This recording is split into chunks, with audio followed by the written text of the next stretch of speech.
नमस्कार दोस्तों, स्वागत है आप सभी का आपके अपने YouTube चैनल ज्ञान मंदिर में। मैं हूं आपका दोस्त मयंक और हाजिर हैं हम अपने एक नए वीडियो के साथ में, जिसमें हम बात करेंगे 10th स्टैंडर्ड सिविक्स या पॉलिटिकल साइंस सब्जेक्ट में सेकंड चैप्टर संघवाद की। हमने अपने पिछले वीडियो में संघवाद चैप्टर को शुरू कर दिया था और हमने उसमें इस चैप्टर से संबंधित कुछ चीज़ों को, कुछ कॉन्सेप्ट्स को हमने समझा था। आज की कहानी हम वहीं से शुरू करेंगे जहां से हमने पिछले वीडियो में उसको रोका था। तो चलिए जल्दी से एक पहले रिकैप कर लेते हैं कि हमने पिछले वीडियो में क्या क्या चीज़ें देखी थी, फिर उसके बाद हम अपनी इस वीडियो को शुरू करते हैं। तो पिछले वीडियो में हमने संघवाद को पहले तो समझा था। संघवाद क्या होता है, इसकी परिभाषा क्या होती है, और इसके साथ साथ शासन के जो दो महत्वपूर्ण प्रणालियां हैं, जिसको हम बोलते हैं एकात्मक शासन प्रणाली और संघीय शासन प्रणाली, हमने उनको समझा था। हमने उनके बीच के अंतर को समझा था कि एकात्मक शासन व्यवस्था किस प्रकार से काम करती है और संघीय शासन व्यवस्था किस प्रकार से काम करती है, और इनके बीच के जो डिफरेंसेस हैं उनको हमने बहुत डिटेल में अपनी स्लाइड्स के माध्यम से समझा था। और इसी के साथ साथ हमने जो यूनिटरी और फेडरल टाइप ऑफ गवर्नमेंट जो है, इनके जो फीचर्स हैं, उनकी विशेषताएं हैं, उनको भी साथ साथ हमने समझ ही लिया था। कौन कौन से देशों में ये लागू हैं व्यवस्थाएं, उनके बारे में भी हमने एक ब्रीफ इंट्रो वहां पे ले लिया था। तो ये तो था रिकैप। अब हम आज की वीडियो को शुरू करते हैं। तो हम आज अपने इस वीडियो से शुरू करेंगे। हम बात करेंगे यहाँ पे संघीय व्यवस्था की विशेषताओं की। संघीय व्यवस्था की विशेषताएं, हालांकि इसमें से अधिकांश विशेषताएं ऐसी हैं जो हम अपनी पिछले चैप्टर में, जब हम यूनिटरी और फेडरल फॉर्म ऑफ गवर्नमेंट का डिफरेंसेस को देख रहे थे, तो हमने वहां पे कई चीज़ों को तो समझ लिया था। लेकिन कुछ और भी चीज़ें हैं, कुछ वही चीज़ें हैं, उनको हम आज समराइज वे में एक अच्छे तरीके से देखेंगे कि अगर हमें समराइज वे में लिखने को आता है कि संघीय व्यवस्था की विशेषताएं क्या हैं, तो हम कैसे पॉइंट वाइज उनको लिखेंगे, वो हम आज समझते हैं। तो चलिए शुरू करते हैं। तो संघीय व्यवस्था की विशेषताएं, अब पहला ही पॉइंट है, हम देख रहे हैं कि दो या दो से अधिक स्तरों वाली सरकार। तो ये तो सबसे बेसिक फीचर है। हमने पिछले वीडियो में भी अपने इसको समझा था कि शासन में, शासन के जो व्यवस्था, शासन व्यवस्था जो है, उसको जब हम एक से ज्यादा स्तरों में बांट देते हैं, एक से ज्यादा मतलब दो या दो से अधिक स्तरों में जब हम बांट देते हैं, तो इसी प्रकार की व्यवस्था को हम संघीय शासन व्यवस्था कहते हैं। तो दो या दो से अधिक स्तरों वाली सरकार संघीय व्यवस्था में होती है। कम से कम दो स्तर तो होते ही होते हैं, जिसको हम नॉर्मली केंद्र और राज्य कह लें, या और भी किसी नाम से हम प्रोनाउंशिएट कर सकते हैं। फिर प्रत्येक स्तर की सरकार एक ही नागरिक समूह पर शासन करती है। अब जब दो स्तरों की सरकार है, एक सेंटर है और एक स्टेट है, इसका तात्पर्य ये बिल्कुल नहीं है कि जो नागरिक हैं वो केंद्र के लिए कुछ अलग होंगे और राज्य के लिए कुछ अलग होंगे ना। एक पूरे देश या एक पूरे क्षेत्र में जितने भी नागरिक रहते हैं, उन उन नागरिकों के ऊपर समान रूप से एक केंद्र सरकार कार्य करती है, और अपने जुरिस्डिक्शन के अंदर जो राज्य सरकारें हैं वो भी उन पे कार्य करती हैं। मतलब जैसे हम अपने भारत की बात करें तो भारत के अंदर अनेक राज्य हैं, अनेक राज्य हैं, और उन राज्यों में जो नागरिक रहते हैं वो नागरिक उस राज्य के नागरिक भी हैं, उस देश के नागरिक भी हैं। मतलब नागरिक जो हैं एक ही हैं, उन्हीं के ऊपर दोनों स्तरों की सरकारें कार्य करती हैं। यहाँ पे नागरिकता अलग अलग हो सकती है, ये दो अलग अलग बातें हैं। नागरिकता देने के लिए ऐसे कुछ देश ऐसे होते हैं जो राष्ट्रीय स्तर पे अलग नागरिकता देते हैं और राज्य के स्तर पे अलग नागरिकता देते हैं। लेकिन जो व्यक्ति है वो एक ही है, वो एक ही होगा। उसको केंद्र सरकार अलग से नागरिकता दे सकती है, राज्य सरकार अलग से नागरिकता दे सकती है, और ऐसा भी हो सकता है कि एक ही नागरिकता से काम चल जाए। लेकिन कुल मिला के जो व्यक्ति है वो व्यक्ति एक ही होगा। तो प्रत्येक स्तर की सरकार एक ही नागरिक समूह पर शासन करती है। तीसरा, कानून बनाने, कर वसूलने और प्रशासन का अधिकार क्षेत्र पृथक होता है। अब बहुत सिंपल सी बात है, ये हमने पिछली स्लाइड्स में भी, पिछले वीडियो में भी हमने देखा था कि जब हम कानून बनाने की बात करते हैं तो कानून अलग अलग स्पेसिफाइड होते हैं कि कौन से कानून ऐसे हैं जिन पे पहले स्तर की सरकार कानून बनाएगी, कौन से विषय ऐसे हैं जिन पर दूसरे स्तर की सरकार कानून बनाएगी। कर वसूलने के लिए भी कि भाई कौन से कर ऐसे हैं जो पहले स्तर की सरकार वसूलेगी, कौन से कर ऐसे हैं जो दूसरे स्तर की सरकार वसूलेगी। और प्रशासन का जो दायरा है, जो क्षेत्र है, कि किस तरीके का प्रशासन जो है वो पहले स्तर की सरकार के दायरे में आएगा और कौन सा प्रशासन का स्तर दूसरे स्तर की शासन व्यवस्था के दायरे में आएगा। ये सब चीजें बकायदा अलग अलग होती हैं और लिखित होती हैं, रिटन डाउन होती हैं। मन मर्जी की सरकार नहीं हो सकती कि जब मर्जी आए तो केंद्र ने जो है वो अपने उस पर अपना शासन चला दिया, फिर बाद में राज्य जो है राज्य ने उस पर अपना शासन चला लिया। ऐसा नहीं होता। तो अधिकार क्षेत्र पृथक होते हैं। और अगला पॉइंट देखिए, लिखित संविधान है। तो जो रूल्स हैं उनके बीच में जो शासन को चलाने के लिए जो नियम हैं वो बाकायदा संविधान के अंदर लिखित रूप में होंगे। हमने पहले भी समझा था कि लिखित संविधान क्यों जरूरी होता है, क्योंकि जब दो या दो से अधिक स्तर की सरकारें हैं तो अगर लिखित नहीं होगा तो कॉन्फ्लिक्ट की सिचुएशन पैदा होगी किसी मुद्दे को लेकर कि भाई इस पर राज्य सरकार कानून बनाए कि केंद्र सरकार कानून बनाए, ये कर जो है वो राज्य सरकार वसूले केंद्र सरकार वसूले, तो इसको लेकर डिस्प्यूट ना हो, कॉन्फ्लिक्ट ना हो, इसलिए लिखित संविधान होता है। फिर प्रत्येक स्तर की सरकारों के अधिकार क्षेत्र और शक्तियां स्पष्ट रूप से वर्णित होती हैं। वही चीज है जो हम भी पहले देखे कि जो अधिकार क्षेत्र हैं कि कौन कौन से अधिकार आपके हैं, किस विषय पे आप कानून बना सकते हो, कौन से करों को आप वसूल सकते हो, किस अधिकार किस सीमा तक जाके आप अपने अधिकारों का प्रयोग कर सकते हो, क्या आपकी शक्तियां हैं, ये सब संविधान के अंदर स्पष्ट रूप से लिखित होती हैं, स्पष्ट रूप से लिखित हैं।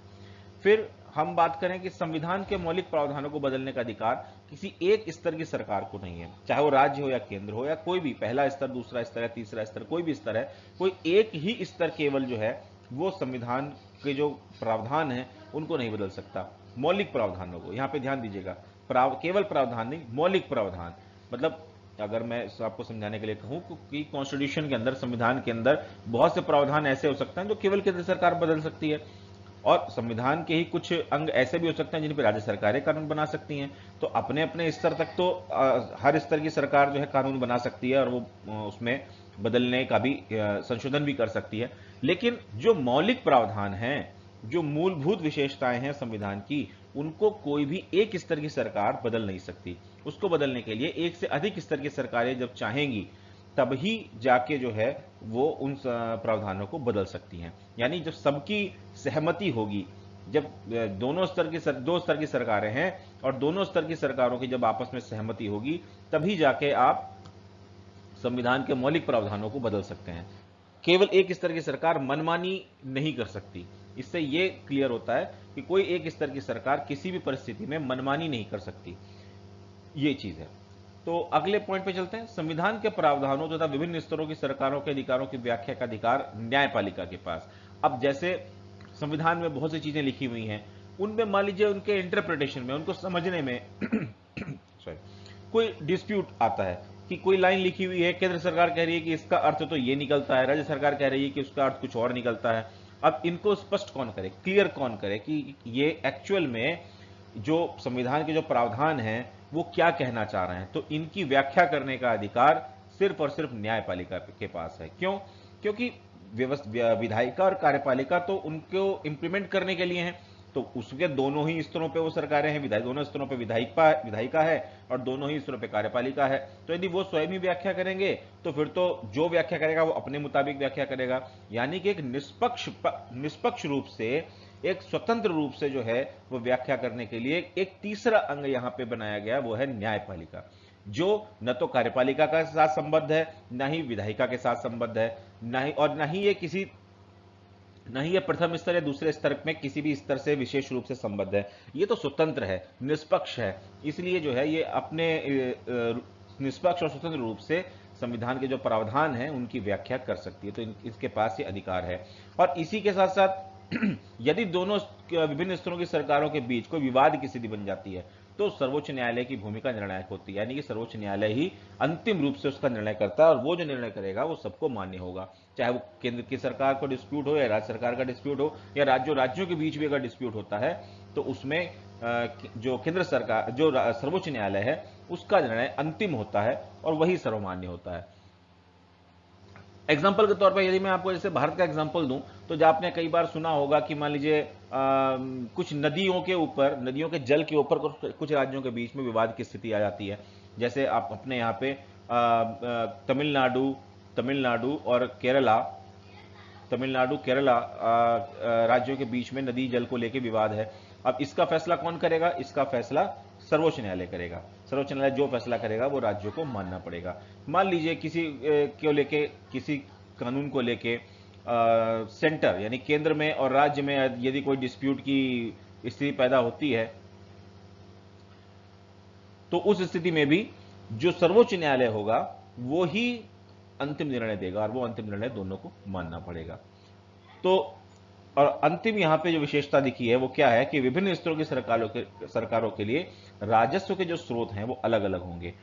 तो वैसे तो हमने पहले भी देखा कि जो कर वसूलने के जो अधिकार क्षेत्र हैं वो अलग अलग हैं, तो राजस्व के स्रोत भी अलग अलग हैं। कि हालांकि भारत में अगर मैं अभी तो हम भारत की बात जब करेंगे तो हम देखेंगे कि भारत में अब राजस्व के स्रोत मतलब पूरी तरह से तो एक नहीं है, लेकिन काफी हद तक देखा जाए तो अब हमने उसको एक बना लिया है जीएसटी के रूप में, आप देखेंगे तो। लेकिन फिर भी अभी भी बहुत से ऐसे राजस्व के स्रोत हैं जो केंद्र सरकार के लिए अलग हैं, राज्य सरकार के लिए अलग हैं। तो जितने भी इस तरह की सरकारें हैं वो अपने अपने राजस्व के लिए, राजस्व का मतलब क्या होता है, जिसको हम जैसे बोल देते हैं उनकी जो कमाई है, जो सरकारों की कमाई है, उनके पास जो राशि आती है जिसका वो बजट बनाते हैं और उसको फिर खर्च करते हैं, तो जो कमाई के जो जरिए हैं कि पैसा कहां से आएगा उनके पास में, तो वो बिल्कुल अलग अलग होते हैं। जैसे मान लीजिए इनकम टैक्स है तो इनकम टैक्स केंद्र सरकार लेगा, मान लीजिए कोई सेल्स टैक्स है तो सेल्स टैक्स राज्य सरकारें लेंगी, है ना। इस प्रकार से आपने अलग अलग बना दिया कि भाई ये वाला टैक्स है, चुंगी है तो मान लीजिए आपने तीसरे स्तर की एक सरकार बना दी। आपने कह दिया कि साहब जो हाउस टैक्स है, हाउस टैक्स तो तीसरे स्तर की सरकार लेगी, तो आपने तीन तरह के अलग अलग राजस्व के स्रोत बना दिए और तीनों स्तरों पर बांट दिए। एक उदाहरण के लिए मैंने आपको बताया। तो इस प्रकार से जो जितने भी स्तरों की सरकारें हैं उनके लिए राजस्व के स्रोत अलग अलग होते हैं। तो हमने यहाँ पे संघीय व्यवस्था की विशेषताओं को अच्छी तरह से देखा कि दो या दो से अधिक स्तरों की सरकार होगी, जो नागरिकों का समूह होगा शासन करने के लिए वो एक ही होगा, अलग अलग नहीं होगा।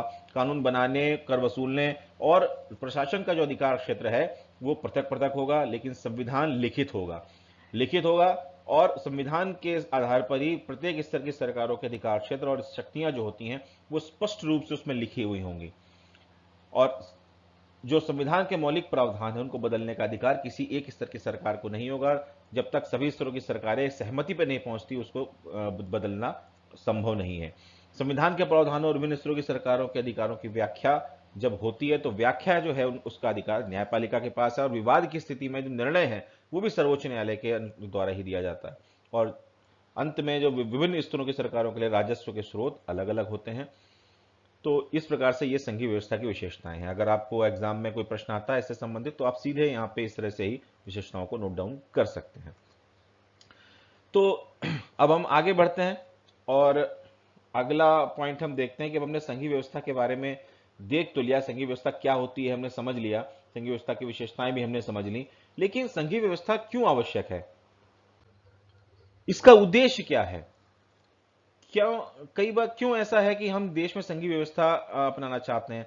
तो हमने हालांकि पिछले जो चैप्टर था जहां पे हमने समझा था कि सत्ता की साझेदारी, तब हमने वहां पे काफी तरह से इस चीजों को देखा था कि क्यों, लेकिन मुख्य रूप से संघीय व्यवस्था के उद्देश्य क्या होते हैं वो हम यहाँ पे देखते हैं। तो उसके मुख्य उद्देश्य हैं देश की एकता और सुरक्षा, देश की एकता की सुरक्षा करना और उसे बढ़ावा देना।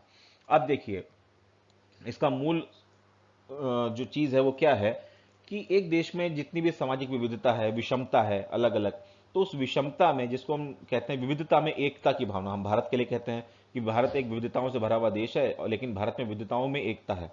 तो उसी प्रकार से उन विविधताओं को एक साथ लाके और उनको जो है वो एकता के रूप में बनाना और बढ़ाना उसको बाद में, ये संघीय व्यवस्था का उद्देश्य है। कि जब हमने सत्ता को बांट दिया, अलग अलग स्तर की सरकारें बना दी, तो अब हमने मान लीजिए दूसरे स्तर की सरकारें बना दी, एक देश के अंदर अलग अलग सरकारें हैं, तो ये अपने अपने क्षेत्र का, अपने अपनी विशेषता जो सामाजिक विविधता है उसको वहां पे लेके चलती हैं, और केंद्र में जो सरकार है वो इन सबको एक साथ लेके, जो है चलती है। तो इस प्रकार से ये अलग अलग होते हुए भी एक साथ काम करती हैं और इस प्रकार से ये एकता को बढ़ाती हैं और उसको सुनिश्चित करती हैं।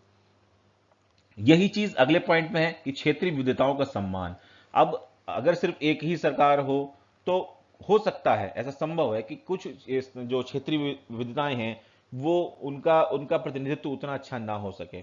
इसलिए जब हम सत्ता को बांट देते हैं, संघीय व्यवस्था को अपनाते हैं और सत्ता को एक के बाद में दूसरे या तीसरे स्तर की सरकारों में बांट देते हैं, तो जो जितना हम इसको नीचे की तरफ ले जाते हैं, जितना हम इसको नीचे की तरफ ले जाते हैं, उतना ही हम ज्यादा से ज्यादा लोगों को इसमें शामिल कर लेते हैं। आइए एग्जाम्पल देख लीजिए, मान लीजिए आज भारत के अंदर संसद है, संसद की क्षमता सीमित है, संसद की क्षमता सीमित है, मान लीजिए 545 सांसद लोकसभा में हैं और लगभग 250 सांसद जो हैं वो राज्यसभा में हैं, तो एक सीमित संख्या है। इसी प्रकार से हर राज्य की विधानसभा है, विधानसभाओं में जो विधायक हैं उनकी संख्या इनसे बहुत ज्यादा है, विधायकों की संख्या इनसे बहुत ज्यादा। यदि हम पूरे देश में जितनी भी विधानसभाएं हैं, यदि हम सारे विधायकों की संख्याओं को जोड़ लेंगे तो वो तो इनसे बहुत ज्यादा है। और यदि हम तीसरे स्तर की सरकार पे चले जाते हैं तो हम पाएंगे कि वहां पे पंचायतों या जो स्थानीय स्तर की सरकारें हैं, नगर निगम, नगर पालिकाएं आदि हैं, उनके बीच में जो उनके रिप्रेजेंटेटिव हैं उनकी संख्या तो विधायकों से भी बहुत ज्यादा है, होगी, है ही। तो इस प्रकार से क्या होता है कि जितना हम अपनी जितना हम सत्ता को विकेंद्रित करते हैं, संघीय व्यवस्था को अपनाते हैं, उतने ही ज्यादा लोगों को हम जो है वो सत्ता में भागीदार बनाते हैं। और इससे होता क्या है कि हर स्तर में जो विविधता है वो कहीं ना कहीं शामिल होती रहती है सत्ता में, हर स्तर की विविधता सत्ता में शामिल होती रहती है और इस प्रकार से जो क्षेत्रीय विविधताएं हैं उनका सम्मान होता रहता है। जैसे भारत के अंदर आप देखेंगे, भारत में दक्षिण की संस्कृति कुछ अलग है, उत्तर पश्चिम पश्चिम की संस्कृति कुछ अलग है, पूर्व की संस्कृति कुछ अलग है, उत्तर पूर्व की संस्कृति कुछ अलग है और उत्तर की संस्कृति कुछ बिल्कुल अलग है। यानी भारत जैसे देश में जहां पे हम जब देखते हैं कि दक्षिण में केरल, तमिलनाडु, कर्नाटक, आंध्र प्रदेश, तेलंगाना जैसे राज्यों की संस्कृति बिल्कुल अलग है, पश्चिम में आप देखते हैं कि महाराष्ट्र, गुजरात की संस्कृति बिल्कुल अलग है, आप पूर्व में देखते हैं कि उड़ीसा और पश्चिम बंगाल, झारखंड, छत्तीसगढ़, इनकी संस्कृति बिल्कुल अलग है। और नॉर्थ ईस्ट में आप देखते हैं कि नॉर्थ ईस्ट के जो 7 सिस्टर्स स्टेट्स हैं उनकी संस्कृति बिल्कुल अलग है। और नॉर्थ में आप देखेंगे तो नॉर्थ में भी जो फार नॉर्थ है, मतलब जम्मू कश्मीर, लद्दाख, इसकी संस्कृति बिल्कुल अलग है। बाकी आप देखेंगे कि यूपी, उत्तराखंड, बिहार, मध्य प्रदेश, इनकी पंजाब, हरियाणा, इनकी संस्कृति बिल्कुल अलग है। तो इतनी जो सांस्कृतिक विविधताएं हैं, इनको एक साथ लेके आने के लिए हम संघीय व्यवस्था को अपनाते हैं। तो हर राज्य में जब इस अपनी अपनी विविधताओं का सम्मान करते हैं तो वो सारी विविधताएं कहीं ना कहीं एक साथ जुड़ के साथ में आती हैं और हर प्रकार की विविधता को हम एक साथ समाहित कर लेते हैं। तो ये संघीय व्यवस्था का एक बहुत बड़ा उद्देश्य है। फिर हम बात करते हैं कि प्रत्येक स्तर की सरकारों के मध्य भरोसा तथा सहयोग की भावना, ये बहुत इंपॉर्टेंट चीज है। क्योंकि देखिए, किसी भी देश में सिर्फ व्यवस्था बना देने भर से कुछ नहीं होता। मान लीजिए आपने कानून में लिख तो दिया, लेकिन अगर लोगों के बीच में अगर सहयोग की भावना न हो, लोगों के बीच में अगर भरोसा ना हो, जो दो अलग अलग स्तर हैं या 3 स्तर हैं, उन स्तरों के बीच में यदि आपस में सहयोग और भरोसे की भावना ना हो तो वो सही तरह से कभी काम नहीं करेंगे। राज्य केंद्र के ऊपर भरोसा नहीं करेंगे, केंद्र राज्य के ऊपर भरोसा नहीं करेगा और स्थानीय स्तर की सरकारें तो किसी के ऊपर भरोसा नहीं करेंगी। तो जब भरोसा नहीं होगा तो केंद्र की नीतियां राज्य पालन नहीं करेंगे, राज्य के जो विचार, जो सलाह है, उसको केंद्र नहीं मानेगा। इस प्रकार से आपस में जो है वो विषमता की स्थिति पैदा हो जाएगी और जब विषमता की स्थिति पैदा हो जाती है तो फिर व्यवस्थाएं ढंग से काम नहीं करती। तो उद्देश्य यही है कि आपस में जब एक साथ मिलजुल के काम करेंगे तो भरोसा पैदा होगा, भरोसा पैदा होगा। हम पॉलिटिकल साइंस में जब अब आगे बात करते हैं तो जब आप डिटेल में कभी आगे अगर इस सब्जेक्ट को पढ़ेंगे तो आपको वहां पे पढ़ने को मिलेगा कि हम संघीय व्यवस्था को, फेडरलिज्म को, खासकर भारत के परिप्रेक्ष्य में अगर हम बात करें तो हम कहते हैं cooperative federalism, cooperative federalism. Cooperative का मतलब क्या होता है? कोऑपरेटिव का मतलब होता है सहकारी, हिंदी में इसके लिए हम वर्ड यूज करते हैं सहकारी। और फेडरलिज्म का मतलब संघवाद, संघवाद। तो सहकारी संघवाद मतलब साथ में मिलजुल के काम करना है। संघवाद खाली ये नहीं कि दो अलग अलग स्तर बना दिए और वो बिल्कुल अलग अलग काम कर रहे हैं, केंद्र को राज्य से कोई मतलब नहीं, राज्य को केंद्र से कोई मतलब नहीं, ऐसा नहीं है। वो एक दूसरे के साथ मिल के काम करें तो भरोसे और सहयोग की भावना डेवलप होती है और इससे देश, फिर हम आएंगे तो जब ये होगा तो इससे क्षेत्रीय विविधताओं का सम्मान भी होगा और इसी से देश की एकता जो है वो सुरक्षित होगी, वो उसे बढ़ावा मिलेगा, देश की एकता, अखंडता की जो भावना है वो डेवलप होगी।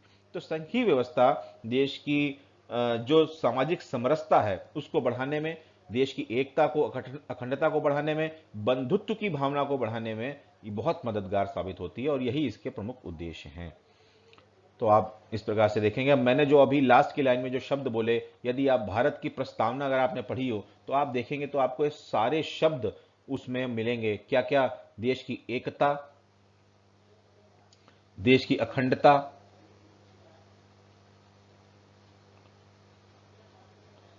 बंधुत्व, है ना, ये सब आपको शब्द वहां पे मिलेंगे। और इन्हीं शब्दों का जो है की पूर्ति के लिए संघीय व्यवस्था एक बहुत इंपॉर्टेंट रोल अदा करता है। यही बहुत इंपॉर्टेंट इसका उद्देश्य है। तो इस प्रकार से हमने संघीय व्यवस्था के उद्देश्यों को समझा। आज की स्लाइड में हम एक स्लाइड और बस देख लेते हैं, फिर हम आज के अपने टॉपिक को यहीं पे रोकेंगे, और वो है संघीय व्यवस्था के प्रकार। मतलब हमने बात किया कि संघीय व्यवस्था की विशेषताएं क्या हैं, अलग अलग इस तरह की सरकारें बनती हैं, हमने देख लिया, उनके फीचर्स हमने सारे देख लिए, किस तरह से वो अलग अलग काम करते हैं, उनका काम करने का तरीका कैसा होता है, हमने वो भी देख लिया। हमने उनके उद्देश्य भी देख लिए कि क्यों हम संघीय व्यवस्था को अपनाते हैं, उससे क्या हमें हासिल होता है, हमने वो भी देख लिया। अब संघीय व्यवस्था कितने प्रकारों से मिलकर बन सकती है, या इसके संघीय व्यवस्था में जो दो अलग अलग स्तर हैं, उन स्तरों के बनने के किस प्रकार से बनते हैं, उनके आधार पर हम इनके अलग अलग प्रकार देख लेते हैं। तो देखिए, पहला प्रकार हमने देखा कि राज्यों से मिलकर केंद्र का गठन। मतलब पहले मान लीजिए 4 राज्य थे, पहले अलग अलग राज्य थे, ए बी सी डी। इन 4 राज्यों ने आपस में समझौता किया और मिलके एक नया देश बना दिया, जिसको इन्होंने मान लीजिए नाम कुछ भी, मान लीजिए इसको इन्होंने नाम पी दे दिया। इन्होंने अपनी अस्मिता बरकरार रखी हुई है। इस देश के अंदर जो एरिया है वो, ये ए अपना राज्य अपना ही रखा है, बी अपना राज्य अपना ही रखा है, सी अपना ही है, डी अपना ही है, लेकिन केंद्रीकृत रूप से इसने चारों को मिला के एक नए देश का नाम दे दिया। नाम कुछ भी, मान लीजिए पी नाम उन्होंने दे दिया। तो इस प्रकार से एक तो हो सकता है कि जब राज्य आपस में मिलकर केंद्र का गठन करें, और ऐसी स्थिति में चूंकि राज्यों ने मिलकर केंद्र को का गठन किया है, तो राज्य अधिक शक्तिशाली होते हैं। राज्य अपने पास अधिक पावर रखते हैं, ज्यादा पावर रखते हैं, और केंद्र को कम पावर देते हैं, क्योंकि वो अपने अपने क्षेत्र में अपनी स्वायत्ता, अपने अधिकार रखना पसंद करते हैं। जैसे ए का ये क्षेत्र है, तो ए ने अपने ए और बी ने मिलके, ए बी सी डी ने मिलके अपना एक केंद्र तो अलग बना लिया, देश तो अलग बना लिया, लेकिन ए का जो सीमा है, जो क्षेत्र है, उसके अंदर जो नियम कायदे कानून बनाने का जो मेजर रोल है, वो एक खुद निभाना चाहता है। तो इसलिए वहां पे राज्य ज्यादा शक्तिशाली होगा, ए ज्यादा शक्तिशाली होगा। केंद्र को कुछ लिमिटेड पावर्स दे दी जाती हैं कि भैया ठीक है, ये चीजें जो हैं ये आप देखोगे, बाकी आप इसके अलावा आप कुछ नहीं देखोगे, बाकी जो भी है वो राज्य अपने आप देखेंगे। तो एक तो ये हो गया। दूसरा, केंद्र के द्वारा राज्यों का गठन। यहां पे क्या होता है कि एक राज्य है बहुत बड़ा, ये केंद्र है, यहां पे एक सरकार है, इसने अपनी क्षेत्रीय विविधताओं का सम्मान करते हुए अपने क्षेत्र को अलग अलग राज्यों में बांट दिया। यहां पे ये पी पहले था और इसने ए बी सी डी और ई एफ में इसने राज्यों को में बांट दिया, अपने पूरे क्षेत्र को। इस स्थिति में क्या होगा कि केंद्र अधिक शक्तिशाली होगा। क्यों? क्योंकि केंद्र पहले था। केंद्र अपने पास ज्यादा शक्तियां रखेगा और अपनी शक्तियों में से कुछ शक्तियां जो है वो केंद्रों को राज्यों को दे देगा कि भैया ठीक है, चलो ये चीजों पे तुम काम करते रहो। इस प्रकार से हम जो है वो देखते हैं कि संघीय व्यवस्था दो प्रकार से मिलकर बन सकती है, कि राज्यों से मिलकर केंद्र का गठन या केंद्र द्वारा राज्यों का गठन। और इसमें यदि हम भारत की बात करें तो भारत में किस प्रकार की संघीय व्यवस्था है, तो भारत में जनरली हम देखते हैं कि, हालांकि जब आप इतिहास अगर पढ़ेंगे आगे चल के तो आप पाएंगे कि विभाजन के समय पे भारत में राज्य थे। जब भारत का विभाजन हुआ, अंग्रेज जो है इसको भारत और पाकिस्तान दो अलग अलग हिस्सों में तोड़ गए, उस समय पे भारत में राज्य थे, लेकिन राज्यों की प्रकृति कुछ अलग तरीके की थी। तब राज्य ऐसे नहीं थे जैसे आज की डेट में हमें नक्शे में देखने को मिलते हैं, मानचित्र में देखने को मिलते हैं। इस प्रकार से राज्य नहीं थे। राज्यों का जो स्थिति थी वो कुछ अलग थी, नाम भी अलग था, उनकी उनकी जो क्षेत्र, जो विस्तार था वो भी कुछ अलग था, और देश बहुत सारी देसी रियासतों में भी बटा हुआ था। तो पहले तो जब देश आजाद हुआ तो देश के नेताओं ने उन सभी राज्यों का अधिकार, राज्य जो थे, राज्यों जो अंग्रेजों के अधीन राज्य थे, उनका अधिकार तो अंग्रेजों से सीधे सीधे मिल गया। उसके अलावा जो अंग्रेजों के अधीन राज्य नहीं थे, जो स्वतंत्र रूप से कार्य करते थे, या जो रजवाड़े थे जो उस समय पे कार्य करते थे, पहले उनको सबको भारत संघ में मिलाया, पहले उनको भारत संघ में मिलाया, और उसके बाद हमने उनको अलग अलग राज्यों में बांटा।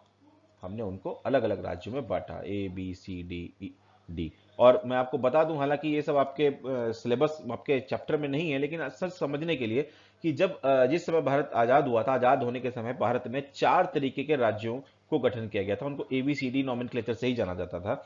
4 तरीके के राज्यों का गठन उस समय पे किया गया था। अलग अलग उनके किस प्रकार से वहां पे शासन व्यवस्था थी, उसके आधार पे उनको 4 अलग अलग उसमें बांटा गया था। और 1956 में जो है, 1956 में जाके स्टेट रीऑर्गेनाइजेशन एक्ट जब पास किया गया, तब जो है वो जो जिस प्रकार से हमें आज राज्यों की प्रकृति या विस्तार देखने को मिलता है, इस प्रकार से 1956 के बाद में जाके तब इस प्रकार से राज्यों का फॉर्मेशन हुआ, अलग अलग राज्य बने। और उसके बाद से राज्य तो कई बार बढ़ते रहे हैं। हमने देखा है कि अभी लेटेस्ट, अगर हम बहुत लेटेस्ट की बात करें तो सबसे लेटेस्ट में तेलंगाना जो है आंध्र प्रदेश से अलग होकर राज्य बना है।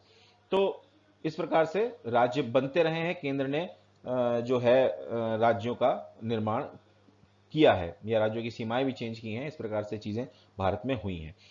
तो संघीय व्यवस्था के प्रकार हमने यहाँ पे समझा, और भारत में किस प्रकार से राज्य जो है संघीय व्यवस्था बनी वो भी हमने समझने की कोशिश की। पहले भारत संघ बना, और फिर भारत संघ ने अपने अधीन राज्यों को बांटा और राज्यों में सत्ता को हस्तांतरित किया। लेकिन यहाँ पे समझने की एक बात है कि यहाँ पे भारत की एक विशेषता है कि भारत में, हालांकि भारत में संघीय व्यवस्था को हम अगले चैप्टर में डिटेल से पढ़ेंगे, लेकिन मैं यहाँ पे शॉर्ट में आपको बता दूं, भारत की संघीय व्यवस्था की एक विशेषता है कि भारत में राज्य जो है वो केंद्र के बिल्कुल अधीन नहीं है। भारत में जो केंद्र है, केंद्र के अधीन राज्य नहीं है। ऐसा नहीं है कि राज्य, केंद्र जब चाहे वो राज्यों को लेके कुछ भी निर्णय ले सकता है। राज्यों की जो कार्य क्षेत्र हैं वो सब केंद्र निर्धारित करता है। पहली बात तो संविधान में वर्णित है, उसमें केंद्र के ही केवल चाहने से कुछ नहीं हो सकता। तो यहां पर केंद्र और जो राज्य हैं वो केंद्र के अधीन नहीं है, वो केंद्र के बराबर अलग से कार्य करते हैं। कुछ मामलों में केंद्र राज्य के ऊपर जरूर वरीयता रखता है, केंद्र राज्य के ऊपर जरूर वरीयता रखता है, लेकिन बाकी सामान्य तौर पर देखा जाए तो केंद्र और राज्य दोनों समान रूप से अलग अलग काम करते हैं। राज्य केंद्र के अधीन नहीं कार्य करते। इसीलिए मैं यहां पे एक चीज और आपके साथ शेयर करना चाहूंगा। भारत की संघीय व्यवस्था की जब बात करते हैं तो हिंदी में तो हम एक ही वर्ड यूज करते हैं, वो है संघ। अगर आप भारत की संविधान को भी देखेंगे तो हम पहला जो अनुच्छेद 1 है उसी में कहा गया है कि भारत एक संघ है, राज्यों का संघ है। भारत राज्यों का एक संघ है। लेकिन जब हम इंग्लिश में बात करते हैं तो वहां पे, जैसे मैंने अब तक हम संघीय व्यवस्था के बारे में जब भी बात करते आए हैं तो इंग्लिश में हमने शब्द का प्रयोग किया है फेडरल या फेडरेशन। फेडरेशन। तो जब हम कॉन्स्टिट्यूशन को इंग्लिश में पढ़ते हैं तो आर्टिकल 1 वहां पे ये नहीं कहता कि India is a federation of state. वहां पे कहा जाता है India is union of states.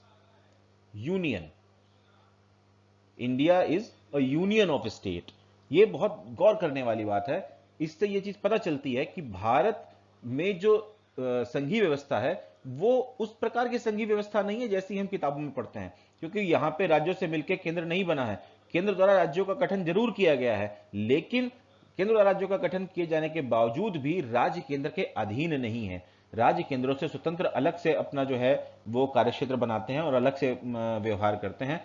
कुछ जगहों पे जरूर केंद्र को वरीयता दी गई है संविधान के अंदर भी, लेकिन वैसे दोनों स्वतंत्र रूप से कार्य करते हैं। तो भारत राज्यों का एक संघ है। India is a union of state, not federation of state. ये बहुत क्लियर स्थिति आपको समझनी चाहिए। फेडरेशन के मामले में एक चीज मैं आपको और बता दूं, फेडरेशन की एक विशेषता होती है। पॉलिटिकल साइंस में आप डिटेल में इस चीज को अगर आप आगे पढ़ेंगे तो आप समझेंगे।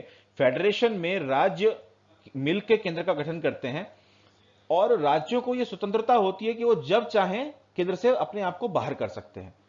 मतलब जैसे यहां इस वाले एग्जांपल में, फर्स्ट एग्जांपल में समझा था कि ए बी सी डी ने मिलकर पी केंद्र बनाया, तो इसमें से ए जब चाहे अपने आप को बाहर कर सकता है, या बी जब चाहे अपने आप को बाहर कर सकता है, या सी या डी कोई भी अपने आप को बाहर कर सकता है।